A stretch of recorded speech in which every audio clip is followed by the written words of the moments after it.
I'm pleased to introduce a very special guest, Mr. George Westmoreland.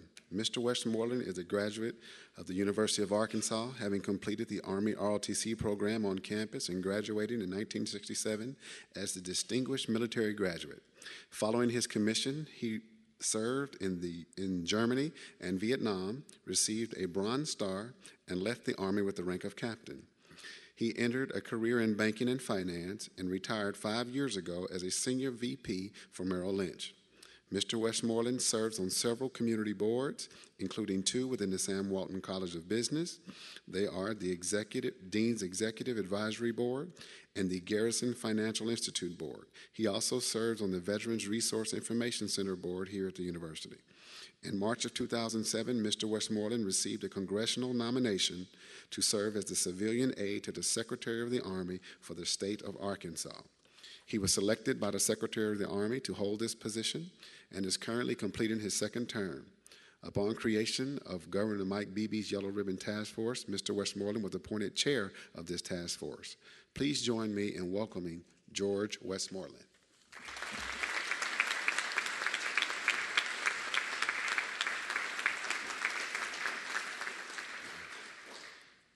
I have a few simple remarks here. I think maybe 18 or 20 pages, but nobody has anything to do this afternoon, do you? Thank you so much. That was just like I wrote it. America's armed forces are one of the most important things that we all have to look up to. And I can't tell you how proud I am that my alma mater and the people of Arkansas have decided to support the armed forces in the ways that they have. Since I was appointed to chair the Yellow Ribbon Task Force, I've just been amazed at how much cooperation and how much real passion there was out there for residing in people all the way from community leaders to scholars to government. It's just been wonderful. Our nation owes a great debt to its veterans, whose service spans every decade and sometimes every day of our country's existence. Through untold courage and sacrifice, America's military have secured the liberty which the Founding Fathers sought to establish here in the New World. Whenever and wherever the nation has called, in times of darkness and danger, as well in times of peace and prosperity, America's military has been there. Men and women of our armed forces have proudly carried the torch of liberty for all to see. Today we gather here to recognize the efforts of the university and its support of those veterans and of the active duty serving troops that we have. And those who will serve, our ROTC students.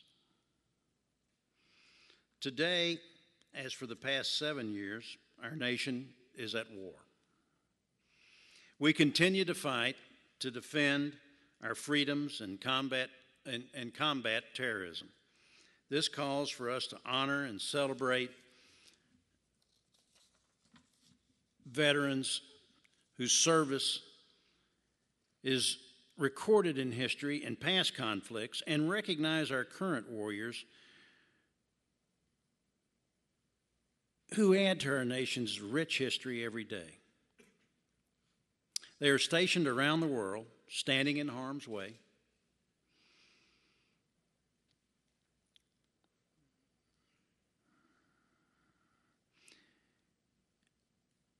And they're out there every day to protect us all. And not just us all, but the free people of the entire world. Governor Beebe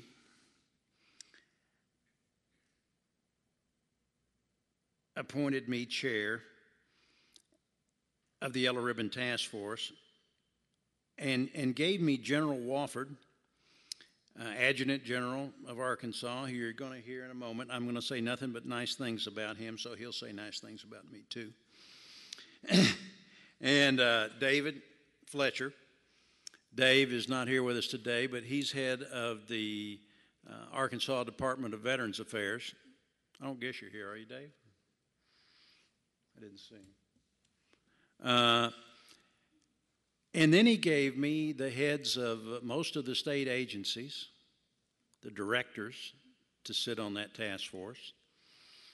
And then he gave me educators throughout the state and community leaders. I think we've got about 24, 25 official members. Well, how could I do anything but succeed? I mean, I had all the power in the state there. And it's been very easy because we've had people flock to us wanting to do things for the serving military, for the veterans. You got a problem? We'll make it known. Our official charge from Governor Beebe, and he not only gave me all those people, he gave me Nicole Hart from his very own staff, who has kept us on track and organized, much beyond my capabilities to do so. Thank you, Nicole.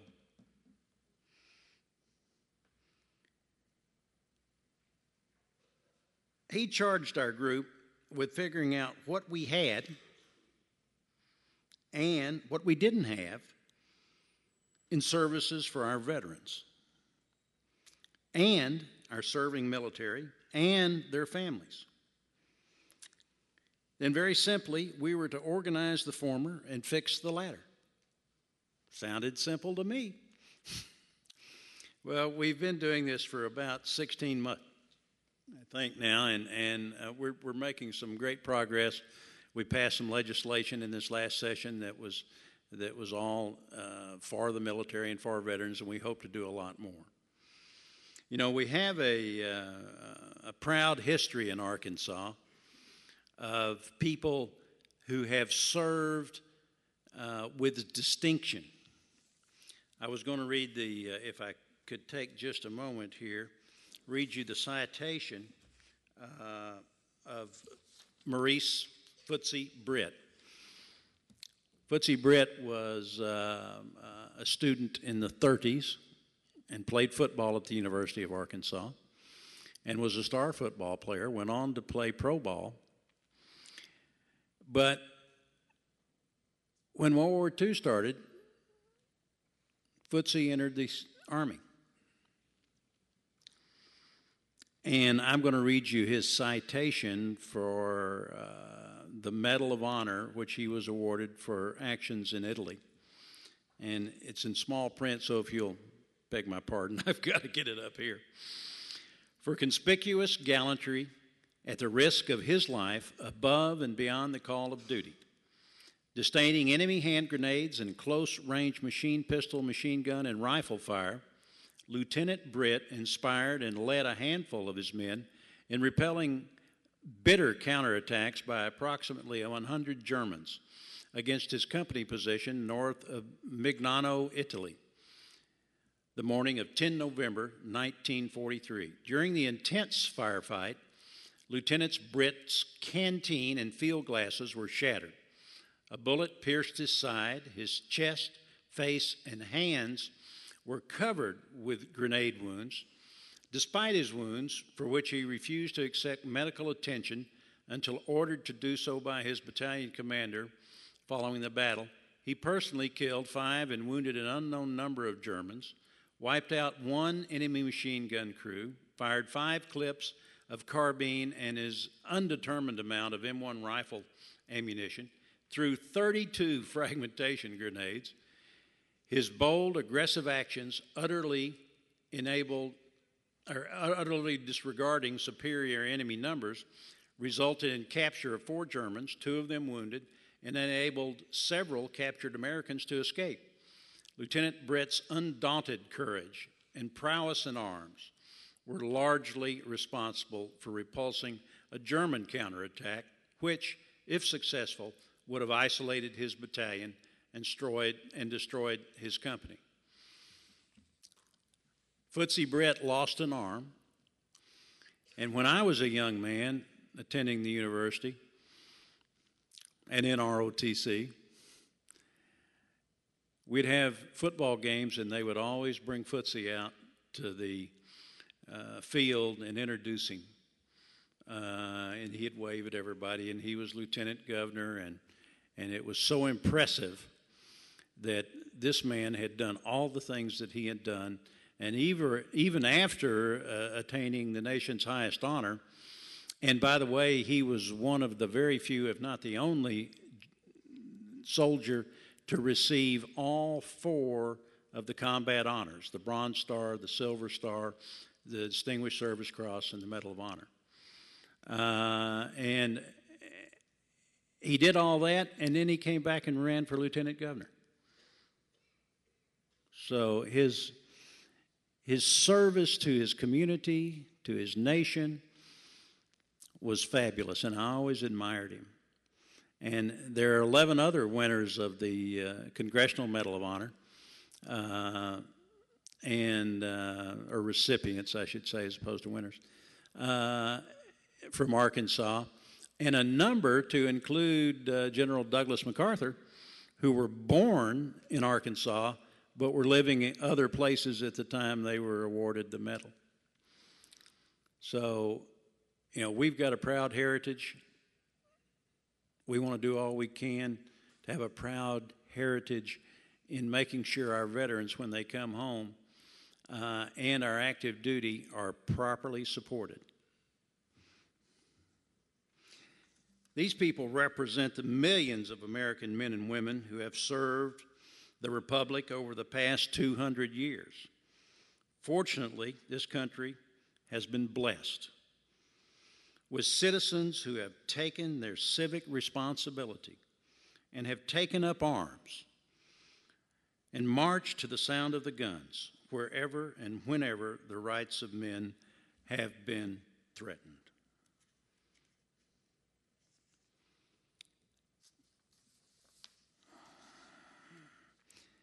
These citizen soldiers were not seeking personal gain or even fame. The country called and they answered. Theirs was a simple, patriotic response.